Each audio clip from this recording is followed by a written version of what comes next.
I'm Laria Gamble, the principal of Caldwell Intermediate School. Chapter 8, Where Did Carlotta Go? Last day, the words pop into Gavin's head as soon as his eyes open. He listens to the morning sounds downstairs. Carlotta's doing her usual yapping from behind the child's gate that's keeping her on the back porch.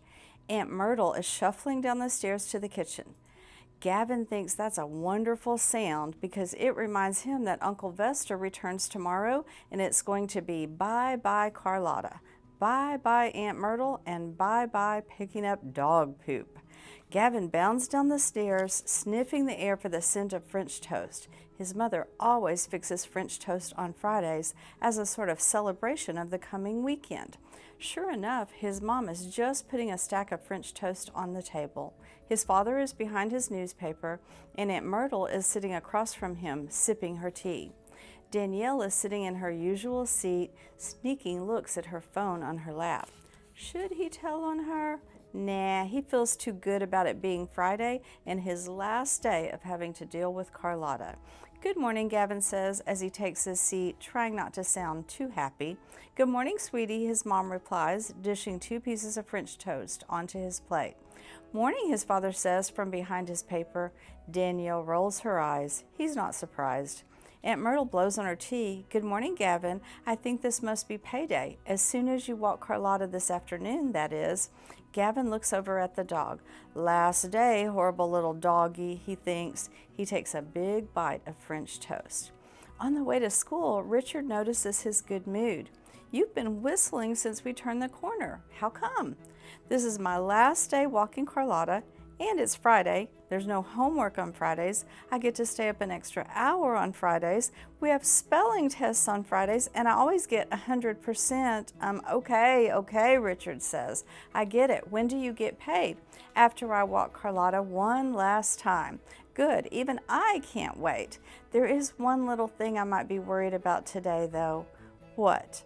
I hope Harper is still benched.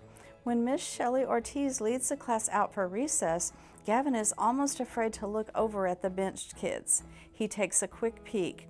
There's Harper sitting facing the yard, all sprawled out, the backs of his elbows resting on the table behind him. Gavin can't see his face, but imagine his lip curled in anger. He looks away quickly, afraid that Harper might catch him staring. He's benched, Richard whispers behind him. Lighten up. Lunchtime presents more opportunities to run into Harper. Room 10's lunch table is 3 tables behind the one assigned to Harper's class. Gavin sits down and sets his lunch, a sandwich, chips, and an apple, before him, but he doesn't feel hungry. Can I have those chips? Richard asks. Gavin doesn't answer. He's busy looking at Harper's mean face as he sits hunched at his table eating chocolate chip cookies. He's even eating the cookies in a hostile way, breaking off little chunks, popping them into his mouth, and chomping on them with a sneer. At one point, he looks up and glares at Gavin. Gavin looks down quickly and busies himself with his own lunch. I'm telling you, he gave me a real dirty look, Gavin says to Richard on their way to the handball court. So what? Richard says. He's benched. He can't do anything to you even if he wanted to. Gavin sneaks a quick peek over at the benched kids. Harper sits in the middle of the group, his chin on his hand and his elbow on his knee, still with the mean look on his face. Saved by the bench, Gavin thinks. He almost manages to get through the day without seeing Harper again. But then, after PE, Miss Shelby Ortiz has the boys and girls line up at the boys and girls restrooms as usual. She lets 3 boys and 3 girls go in at a time. As soon as Gavin enters with Carlos and Jose, he runs into Harper. His hall passes on the sink in front of them, and he is wetting bits of balled paper towel and then throwing them up at the ceiling where they stick. He's so busy breaking a school rule that he doesn't even notice Gavin. Gavin immediately makes a U-turn and exits the restroom, his heart beating fast, even though he really has to go. What a close call. Miss Shelby Ortiz, he said, as soon as they get back to class and he's seated. He hadn't even raised his hand and waited to be recognized. May I go to the bathroom? "What?" she answers. "Didn't you just go to the restroom?" But there must be something about the panic in his face that makes her say, "Oh, all right, get going." He jumps up and practically runs out of the classroom. When the dismissal bell rings, Gavin feels as if he's been dodging danger all day long. "I have to walk Carlotta, but since there's no homework, let's meet at the skate park later. I'm sure I can get permission," Gavin says to Richard as they hurry down Mirren on their new route from school. They part at Fulton. Gavin is anxious to get the last walk with Carlotta over and done with. Maybe since it's the last time walking her, Aunt Myrtle will let him have his snack first. He decides he will propose this to her, but when Aunt Myrtle opens the door, she seems frantic. She steps out onto the porch and looks up and down the street. "Have you seen Carlotta?" "No," Gavin says slowly. He looks past Aunt Myrtle down the hall, expecting to hear Carlotta's toenails clicking on the floor, but Carlotta is nowhere to be seen. Aunt Myrtle steps around Gavin and ventures down the porch steps. She reaches the sidewalk and walks a few feet in one direction and then the other, shielding her eyes as she peers up and down the street. "I just put her out in the yard for a bit, and when I came out to get her," Aunt Myrtle pats her chest as if overcome, "she was gone. There's a spot where she must have dug herself out under the fence. I don't even know why she would do this. I don't know." Aunt Myrtle's voice trails off. But then she adds, "And she doesn't have her collar on. I'd taken it off because it was causing a little irritation. I couldn't find her other one." Her voice trails off again, and she turns and climbs the steps to go back into the house. Gavin follows, not knowing what to think. Does this mean he can go into the kitchen and make his special snack? Then his mother comes down the staircase. "Sweetie, did you see Carlotta? Maybe down the street somewhere while you were walking home?" "No, I haven't seen her anywhere." He looks over at Aunt Myrtle, who has collapsed into a chair in the living room and is fanning herself with a folded paper. "Can you go out and look around a bit for her?" Gavin thinks longingly of his snack. It looks like he won't be heading for the kitchen to make it after all, again. "Don't go past Mirren or the park," his mother adds, stepping out onto the porch to look up and down the street herself. As soon as he starts up the block, Gavin begins to feel funny. Carlotta is out there somewhere, and a tiny pinprick of worry tickles him. He walks toward Mirren, listening for sounds of distant barking. Not deep barking, but Carlotta's particular little yap, yap bark. He hears nothing. The empty streets make it seem as if she simply disappeared. Maybe she's been dog-napped, he thinks as he hurries down the street. Or maybe Richard's seen Carlotta. When he reaches the skate park, Richard is busy practicing his flat ground ollie on the cinder block ledge. Gavin stands at the chain link fence and watches him approach the block and then chicken out at the last minute.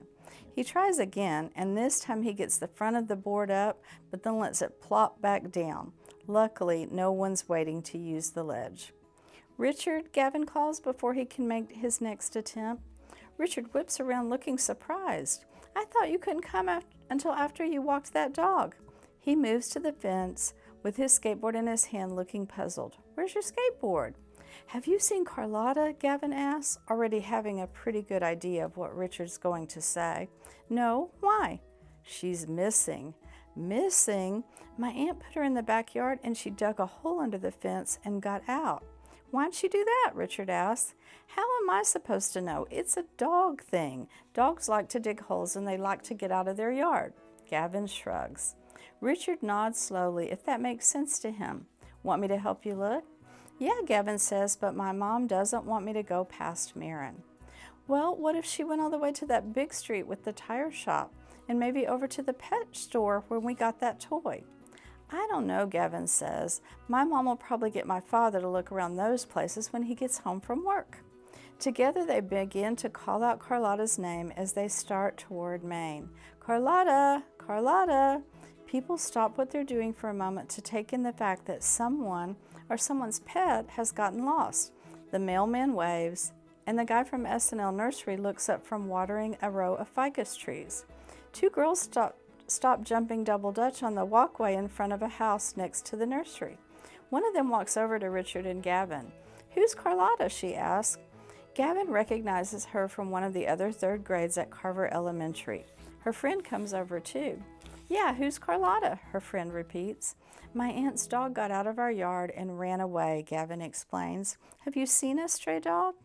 "What'd she look like?" the taller girl asks, biting her thumbnail. Gavin doesn't have much hope she'll be helpful, but before he can answer, Richard pipes up with, "She's one of those funny-looking kind of dogs, kind of small, ugly-looking fur." Gavin surprises himself. He's growing annoyed by this description of Carlotta. For some reason, he feels the need to stick up for her. "She's not all that funny-looking," he interrupts. "You guys know what a Pomeranian looks like?" "A what-Iranian?" the shorter girl asks. She laughs at her own joke. Then her friend joins in. Gavin was right. He knew they wouldn't be helpful. He's ready to move on. "Never mind. Come on, let's go," he says to Richard. They cover the rest of Mirren as far as the park, then go down Ashby toward Richard's house on Fulton, where they part.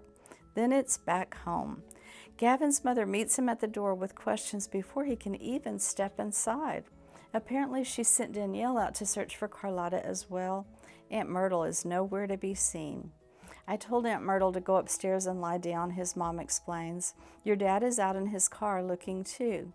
"Can I make a snack?" Gavin asks. Now he's really hungry. Yeah, go get your snack," his mother says, as if her mind is on something else. Gavin hurries into the kitchen before his mother can change her mind.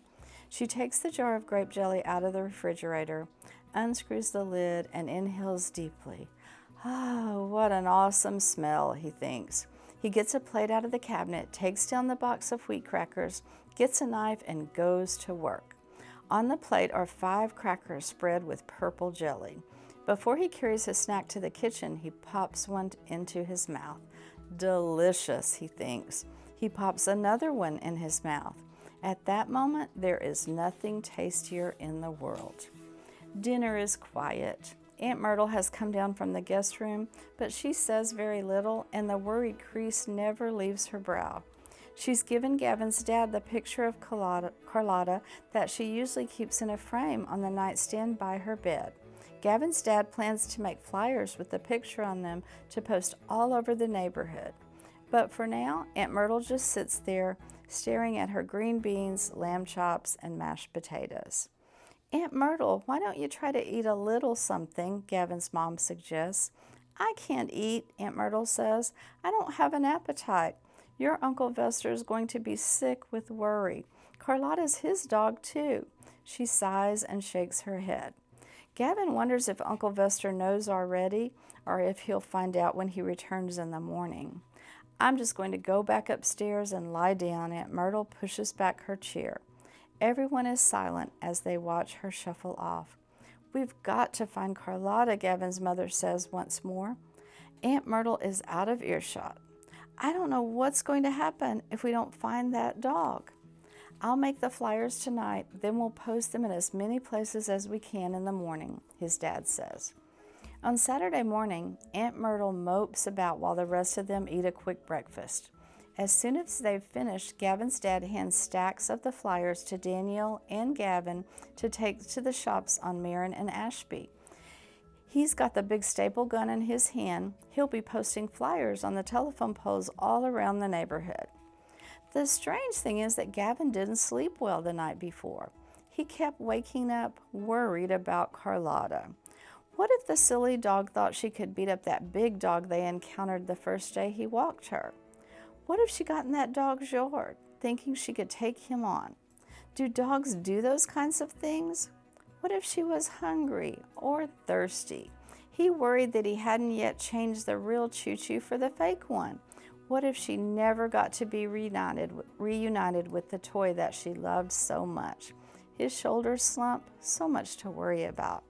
"You take Mirren," Danielle orders. "I'll take Ashby." "Why do I have to take Mirren?" Gavin asks, not knowing why he's asking that. He doesn't really trust his sister. Maybe she has some kind of trick planned. "Fine, bozo, I'll take Mirren and you can take Ashby," Danielle shrugs. "You're such a dork."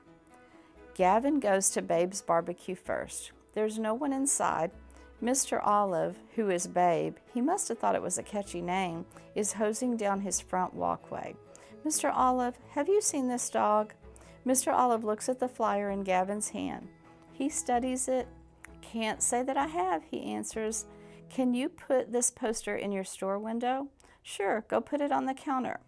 Gavin goes to Global Tire and Brakes, Perfect Beauty Hair Salon, and Nail Emporium, and the resale shop. Everyone at the stores on Ashby is sympathetic. They must see the worry in his eyes. They look at the poster, shake their heads, and then promise to put up the flyer in their windows. Gavin is hot and thirsty by the time he finishes with Ashby. He decides to go by Richard's house on his way home, see what he's up to, maybe get something to drink.